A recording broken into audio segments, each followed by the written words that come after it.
बच्चों, आप सभी के बीच मैं कक्षा 10 की ज्योग्राफी का पहला चैप्टर संसाधन एवं विकास, जो कि पिछली वीडियो में मैंने आपको फ्लोर चार्ट के माध्यम से बताया था। आज हम अति लघु उत्तरीय प्रश्न के इम्पोर्टेंट प्रश्न को देखेंगे।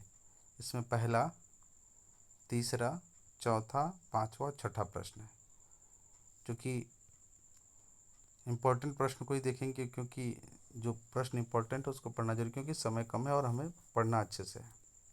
दिया है, भारत में सबसे अधिक कौन सी मिट्टी पाई जाती है, इसका निर्माण किस प्रकार हुआ है। प्रश्न दिया है, भारत में सबसे अधिक कौन सी मिट्टी पाई जाती है, जो कि आप शुरू से पढ़ते आ रहे हो। भारत में सबसे अधिक जो मिट्टी है वो जलोढ़ मिट्टी पाई जाती है। इसका निर्माण कैसे होता है, तो इसका निर्माण नदियों द्वारा लाए गए अवसादों से हुआ है। यह बहुत अधिक उपजाऊ तथा गहन कृषि योग्य होती है, अर्थात बहुत अधिक उपजाऊ होती है और गहन कृषि योग्य होती है।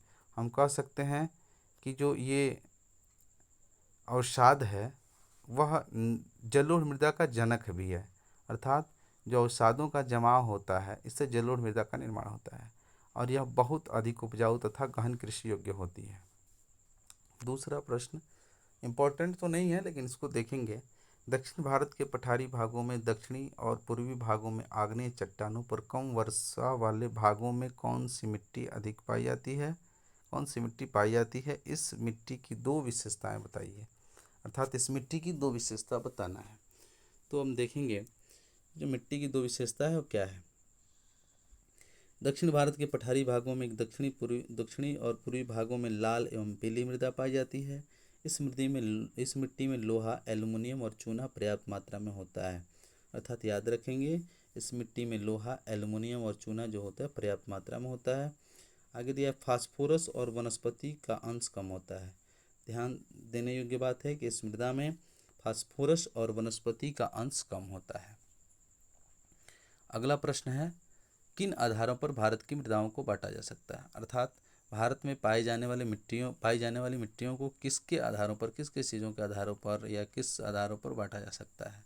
उत्तर में दिया है, मृदा बनने की प्रक्रिया को निर्धारित करने वाले तत्वों, उनके रंग, गहराई, गठन, आयु व रासायनिक और भौगोलिक गुणों के आधार पर भारत की मृदाओं को अनेक प्रकारों में बांटा जा सकता है। अर्थात भारत की मृदाओं को उनके रंग, गहराई, गठन, आयु व रासायनिक तथा भौगोलिक गुणों के आधार पर भारत की मृदाओं को अनेक प्रकारों में बांटा जा सकता है। क्योंकि आप जानते हैं, अभी आपको बताया गया कि अनेक प्रकार की मृदा होती है, 6, 7, 8 से आप पढ़ रहे हो, और आगे जो चौथा प्रश्न है उसमें बताया भी जाएगा।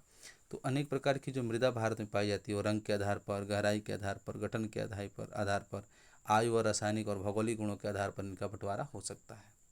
चौथा प्रश्न है, भारत में कौन सी मृदा पाई जाती है। भारत में कौन सी मृदा पाई जाती, कौन कौन सी मृदा पाई जाती है। तो भारत में जलोढ़ मृदा, काली मृदा, लाल व पीली मृदा, लेटेराइट मृदा, मरुस्थलीय मृदा और वन मृदा पाई जाती है। ये याद रखेंगे, जलोढ़ मृदा, काली मृदा, लाल व पीली मृदा, लेटेराइट मृदा, मरुस्थलीय मृदा और वन मृदा पाई जाती है। चादर अपर्दन किसे कहते हैं। देखिए उत्तर दिया है, कई बार जल विस्तृत क्षेत्र को ढके हुए ढाल के साथ नीचे की ओर बहता है। ऐसी स्थिति में इस क्षेत्र की ऊपरी मृदा घुल कर जल के साथ बह जाती है, उसे चादर अपर्दन कहते हैं।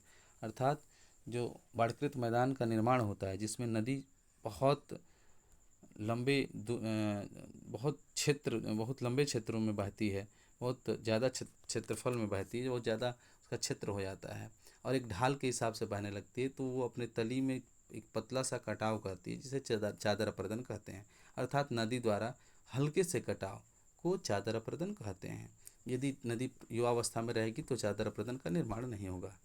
पवन अपर्दन किसे कहेंगे, तो ध्यान से देखें, पवन द्वारा मैदान अथवा ढाल क्षेत्र से मृदा को उड़ा ले जाने की प्रक्रिया को पवन अपर्दन कहा जाता है। अर्थात पवन द्वारा मृदा को उड़ा ले जाना या हटा करके एक जगह से दूसरी जगह ले जाना पवन अपर्दन कहलाता है। आशा करता हूँ मेरा यह प्रश्न जो है आप सभी को समझ में आया होगा। अगर आपको ये प्रश्न समझ में आया तो आप कमेंट बॉक्स में अपनी राय ज़रूर दें और मेरे चैनल को सब्सक्राइब करें। बहुत बहुत धन्यवाद।